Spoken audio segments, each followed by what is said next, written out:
Jambo tena watazamaji, leo nimekuja na video nyingine tena. Nimekuja kumuonyesha jinsi ya kuwasha taa kutumia live wire pekee. Hii unaiona hapa ni live wire pekee. Nikipeleka nikaja nikifunga hapa kwenye taa, nikaifunga hapo kwenye taa, na nikatoa neutral nikafunga hapo kwa hiyo taa kwa lamp holder.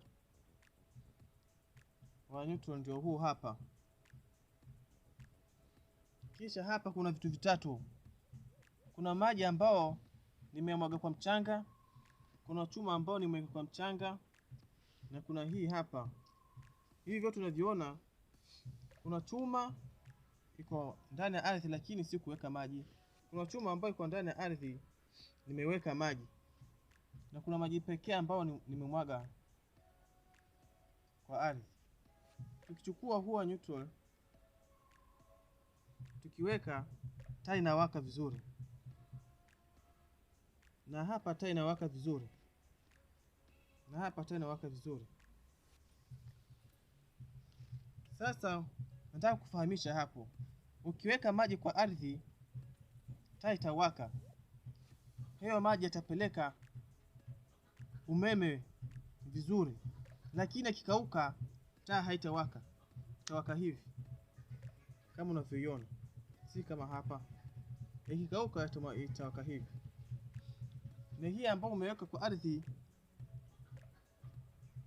lakini hukuweka maji, itawakisha vizuri, lakini natikana hiyo chuma iingie vizuri kwa ardhi.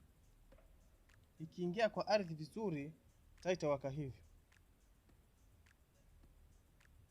Umeona ni waka hii, itawaka hivi. Na hii itawaka vizuri sana, lakini natikana uingize kwa ardhi vizuri, kisha uwe unaweka maji.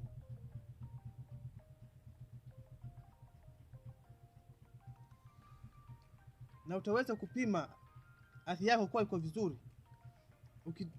ukitumia hii formula live wire pekee. Kisha utajaribu earth rod ambao umeweka kwenye ardhi.